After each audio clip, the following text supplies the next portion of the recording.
Programa Saúde e Bem-Estar, um oferecimento. Laboratório Fleming, com ISO 9001 e acreditado. Picanha da 9, aqui sua picanha é nota 10. Duocor, onde seu coração bate no ritmo certo. Seja muito bem-vindo à Saúde e Bem-Estar com Marcelo Menino. Todas as quartas-feiras, 19 horas, um novo programa. E hoje, a convidada é a primeira fonoaudióloga de Jundiaí. Em 1970, na década de 1970. E ela não só foi a primeira fonoaudióloga, como a fundadora da maior empresa da América Latina de saúde auditiva, de tratamentos e oralização de surdos e inclusive implantes. Aqueles implantes que você vê algumas crianças até se emocionando ouvindo a primeira vez a mãe. Essa pessoa é a honra que eu tenho de ser convidada minha, Marisa Pomilio. Seja muito bem-vinda. Obrigado pelas palavras, é um prazer estar aqui. Ela pediu para eu não falar, olha, me apresenta como superintendente. Eu falei, Marisa, você ser a primeira pessoa, fonoaudióloga, criar uma identidade de defesa das pessoas que são deficientes auditivas, criar a ATEAL junto com pais, né? Como é que foi essa história de criar a ATEAL? Como que nasceu essa história? Você se formou em 1973, é isso? Isso. Na PUC? É, na PUC. Como que nasce essa história? Eu gosto muito de perguntar quando foi o day one, né? O primeiro dia que nasceu, porque a Marisa era a Marizinha, uma menininha, cresceu, estudou, muito. Me forma como primeira fonoaudióloga de Jundiaí e me cria a ATEAL. Como foi essa história? Então, na verdade, eu, quando me formei, não tinha intenção de trabalhar com deficiente auditivo. Certo. E aí já estava com a clínica instalada há 2 ou 3 anos, quando um pai me procura, porque um dos meus professores da faculdade de São Paulo me encaminhou uma criança com surdez. E eu até num primeiro momento falei assim, mas eu não tenho essa vontade de atender surdo. Mas vendo aquele pai e sabendo que naquela época, em 1973, esse pai teria que ir para São Paulo ou Campinas para que essa criança fosse atendida. Tá. E normalmente ele iria para uma reabilitação de 40 minutos, 45 ou 50 minutos e voltaria. Quer dizer, ele demoraria um dia quase todo para fazer isso. O ideal seria, naquela época, aconselhava-se a fazer 2 vezes por semana uma terapia, como ainda é hoje. Mas me bateu assim, não, eu fiz um juramento que todas as pessoas que me procurassem por problema de fala, eu iria atender. Não é justo esse pai ter que fazer esse sacrifício. E naquele momento eu decidi de que eu iria atender, mas eu disse ao pai, olha, eu vou estudar novamente sobre surdez, o que tem no Brasil, o que tem em São Paulo, porque na minha formação eu não fiquei feliz com o que eu vi. Tá. Eu vi as crianças sendo reabilitadas, mas na hora que elas saíam da terapia, elas usavam gestos e não aprendiam nada relacionado àquela terapia. Então, eu achava assim, alguém está enganando alguém nesse processo terapêutico, e aquilo me deixou preocupada. Aí eu comecei a estudar sobre o que seria a reabilitação, a deficiência auditiva e como ela acontece, quais são as metodologias que existem. E aí eu comecei a atender. Mas na sequência desse pai já vieram 7, 8 pais me procurar. Porque daí quando eu abri a porta para isso, eu vi que tinha um universo grande de deficientes auditivos sem atendimento. Mas no começo, então, foi a dor desse pai, isso, que você também falou que fez um juramento, isso, que as pessoas que te procurassem, você ajudaria. Exato. Olha como a vida é engraçada, né? Quando você está aberto a ajudar pessoas. Exato. E aí você começa a perceber que algumas atividades não estavam na prática funcionando no dia a dia. Exato. E começa a estudar. Depois de formada, você vai buscar ajuda, vai estudar. Isso. E como que foi esse processo? Porque veio mais pais e com mais pais, mais pesos e desafios, porque para sair, né, do dia Day One para a maior empresa da América Latina de tratamentos, hoje quantas pessoas atendem ao mês lá a ATEAL? 2.000 pessoas a média de atendimento. 2.000 pessoas, pessoal, para sair de alguns de 18 pais municípios. De 18 municípios, nós estamos na região de Jundiaí, essa história linda. Como que foi então essa jornada de nascer aí uma fonoaudióloga, agora uma especialista em tratamento surdos, oralizar, e conta um pouco sobre isso. Então, aí eu fui fazer alguns cursos, vários cursos pelo Brasil, estive em vários estados do Brasil, fiz cursos, saí do Brasil, me especializando e tentando entender o que era. Aí, quando nós já tínhamos 12 pacientes, aliás, 7 pacientes, 14 orelhas, eu levei esses aparelhos auditivos para serem retestados em São Paulo, onde tinha a Naderdic, que é o único polo em que a gente tinha para testar os aparelhos auditivos, para ver a capacidade daqueles aparelhos, qual era a potência, como é que eles tinham resultado. Isso em 1970, na década de 70. 75 para 80. Não, aí já era 80. 80, já era 80. E aí foi levar esses aparelhos para testar. Testamos, dos 12 aparelhos que nós testamos, apenas um funcionava. Então, eu percebi o seguinte, que além de precisar de atualizar com relação à reabilitação, a entender mais de como é que você estimula o deficiente auditivo, os aparelhos vendidos também tinham um déficit. Quer dizer, as pessoas compravam um aparelho em São Paulo, compravam em Campinas, quebrava esse aparelho, não mandava arrumar, às vezes usava o aparelho, mas estava só de enfeite na orelha. Então, essas crianças estavam com aquele aparelho com a ilusão de que poderiam estar ouvindo e, na verdade, não estavam. Então, a gente percebeu que era necessário, além da parte técnica e de sensorial e cognitiva de você entender da criança, você tem que acompanhar toda a evolução tecnológica da ciência e da tecnologia mesmo dos aparelhos. Então, você começa a estudar, e aí, nesse sentido, eu descobri uma metodologia na época que se usava no Brasil, que era a verbo tonal, ainda tem. Eu fui para a Iugoslávia fazer um curso de especialização. Em 83, é isso? Em 83, em Zagreb, fiquei lá um tempo. E as crianças lá falavam normalmente porque tinham uma estimulação adequada, tanto auditiva como sensorial e cognitiva. Então, ela tinha um atendimento amplo na área da reabilitação. E era isso que eu queria que Jundiaí pudesse ter. Então, um dos grandes diferenciais foi você acompanhar o paciente no 360, né? Isso. Não era só colocar o aparelho. Deixa eu ver se esse aparelho está funcionando. Vamos olhar direito. Então, de 7 aparelhos, um funcionava. Exato. Então, os outros... E como a criança é deficiente auditiva surda, ela não sabia se o aparelho estava funcionando ou não. O pai não sabia se a criança estava evoluindo ou não. É isso? Exato. É isso mesmo.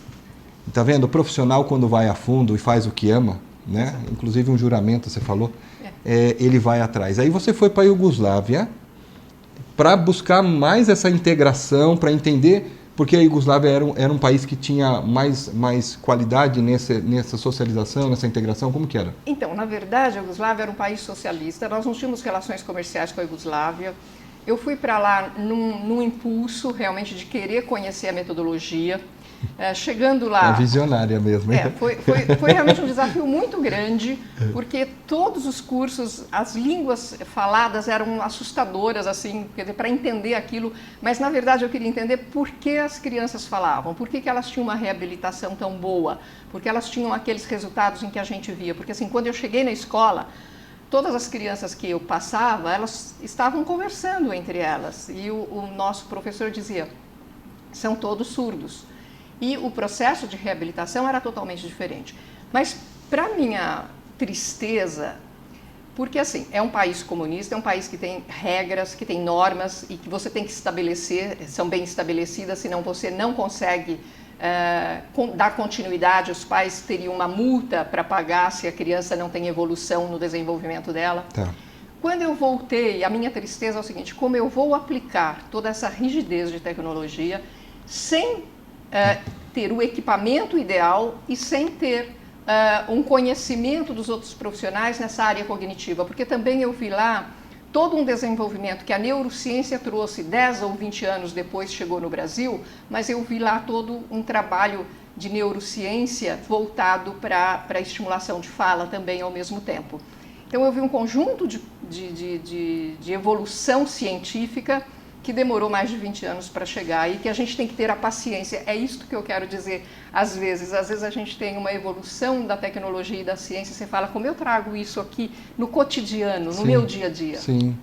E foi essa viagem que você acabou trazendo essa ideia para cá, mas tudo não foi maravilhas. Você teve que galgar isso passo a passo, teve que fazer materializações disso, porque não se sai de 5, 7 pais, né? Que você falou 14 ouvidos, né? Exato. Porque cada pessoa tem 2 ouvidos, então era 14 ouvidos, 7 crianças, 7 pessoas. E aí você vê toda uma diferença. E como que é a evolução?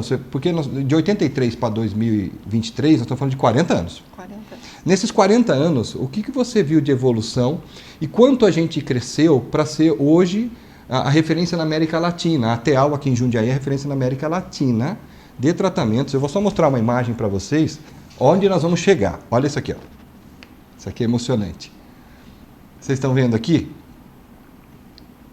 Isso é um implante que é colocado no cérebro. Esse implante chama? Coclear. Coclear. É colocado na cóclea. Na cóclea. Isso. E a criança já ouve.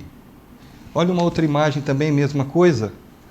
Que coisa impressionante, nós vamos falar isso, porque isso tem 40 anos de quem foi para a Iugoslávia e transforma a Teal na maior empresa da América Latina. Olha aqui outro implante. E eu tive a honra de ser convidado numa cerimônia. Ela falou assim, você não podia faltar, porque o Fleming participa também dessa campanha de parceiro e muitos outros, né? A gente tem muito a aprender com ela, já voltamos já.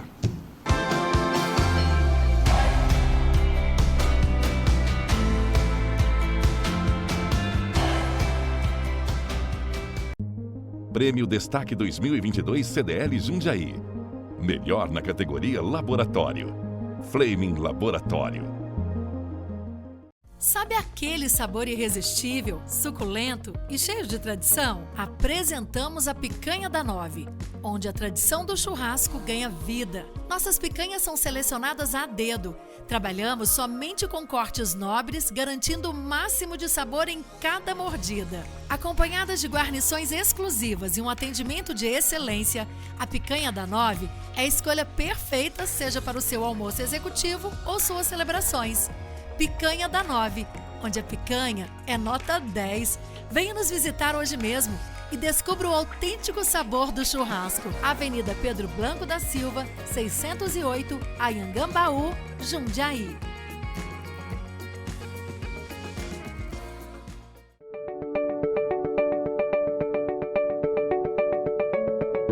Olá, tudo bem, gente?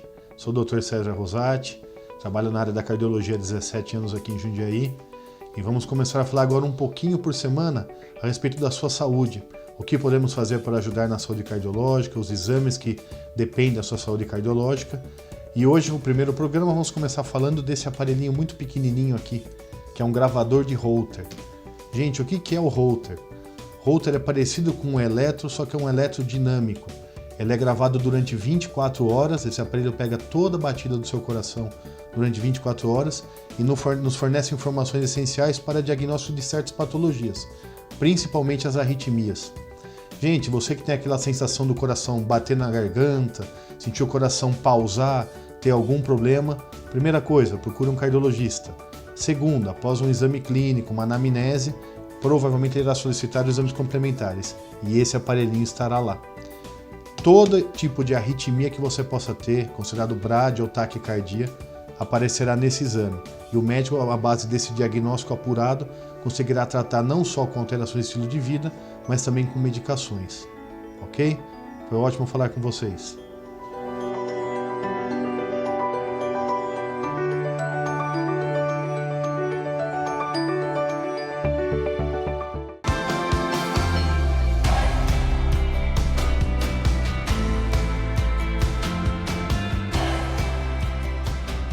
E voltamos com Saúde e Bem-Estar com Marcelo Menino, continuando esse papo maravilhoso sobre saúde auditiva, a Teal e a fundadora da Teal, Marisa Pomilio, que estava explicando para a gente do maior presente que ela teve, né, nos 41 anos, agora em maio.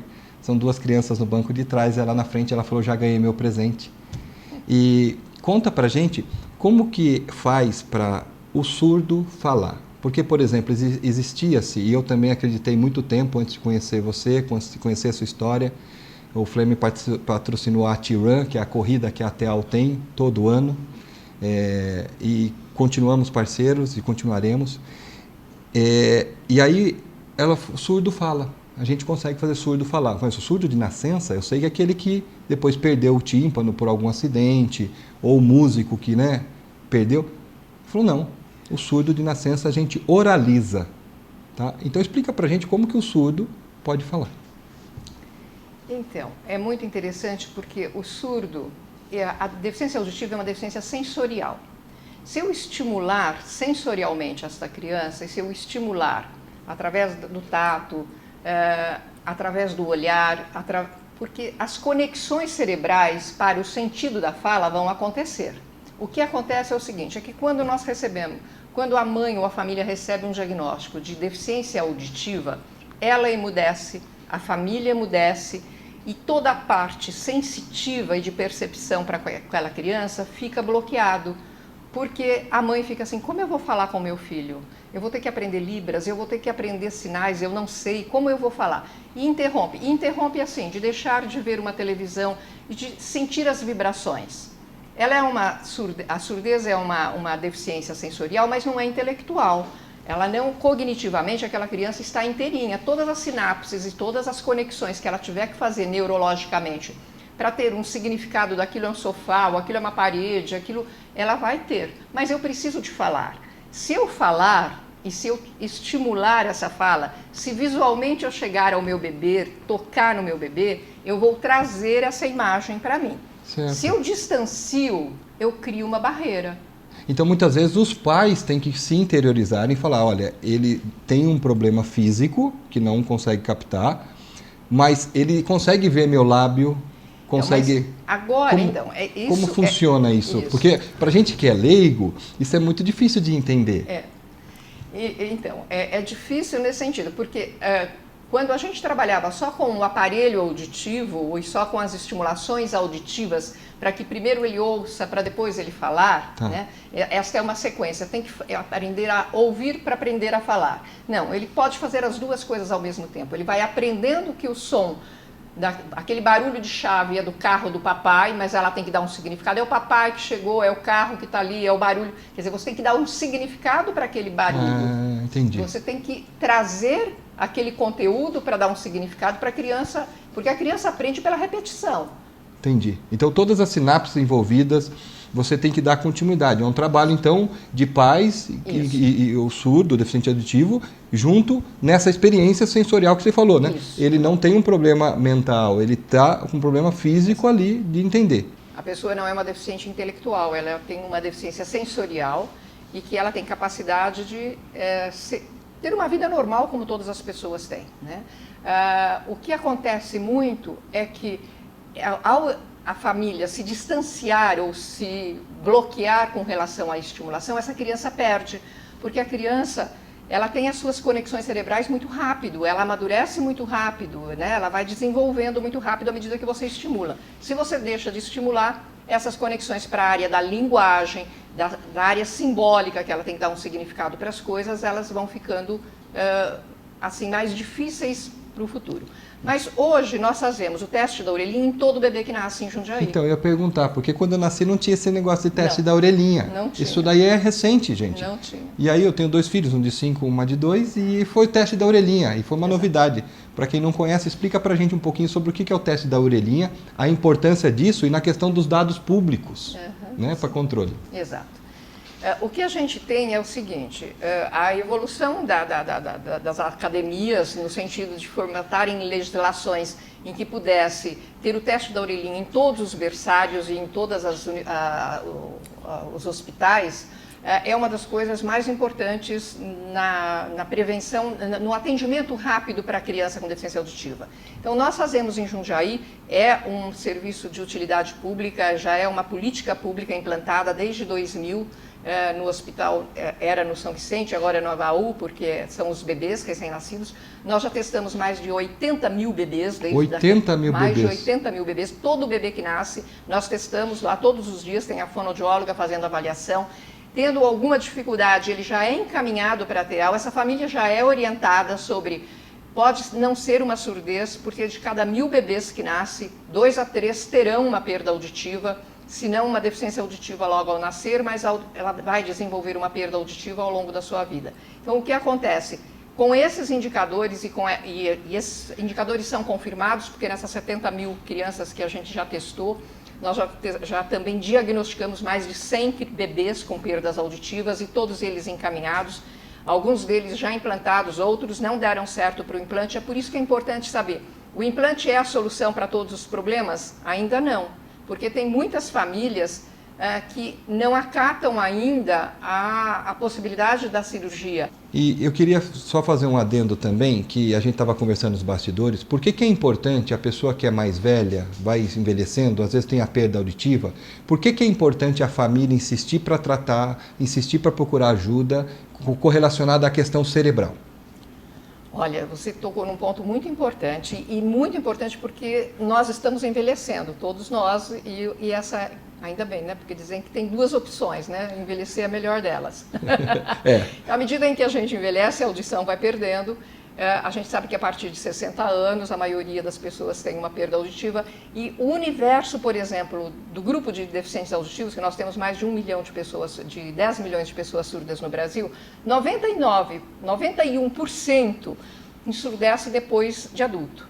E 9% são crianças. Olha só, hein? No universo de deficiente auditivo, a maioria é pessoa adulta e depois dos 40, 50 anos, porque agora está ensurdecendo mais cedo por conta dos fones de ouvido e do ruído ambiental, que está muito.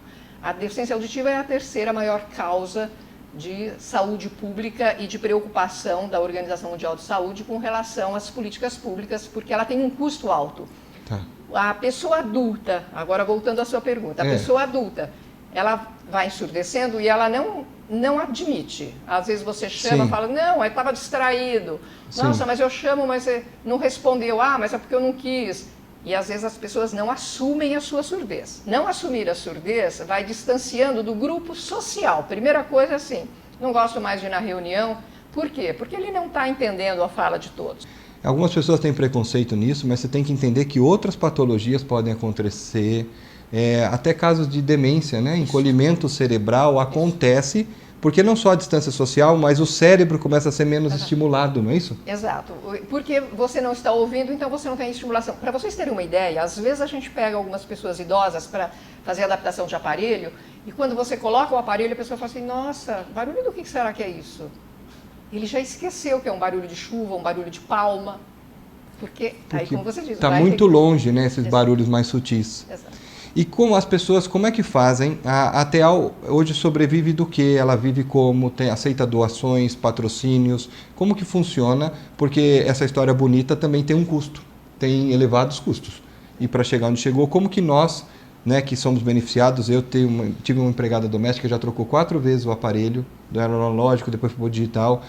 Hoje trabalha com a minha mãe, muitas outras pessoas eu conheço, tanto é que não são poucas, é a maior da América Latina. Como que as pessoas podem ajudar a TEAL? E nós do programa vamos dar 10 inscrições para a corrida. Vai aparecer um QR Code na tela, nós estamos dando 10 inscrições para a corrida, que esse é o programa está dando, o Fleming está dando, né, como presente. Só que as pessoas também podem ajudar a TEAL.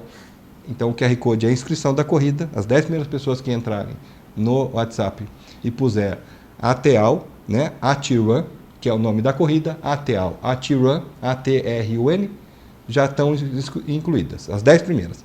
Mas me explica como que nós podemos ajudar a TEAL. Olha, de várias formas podem ajudar. Eu gostaria de dizer que nós temos um programa, porque assim, o Brasil tem um dos maiores programas do SUS, né, do mundo, né? Sim. E o SUS é uma das, como você diz, da pessoa que talvez que ajuda na sua casa, ela foi beneficiada pelo SUS. Pelo SUS.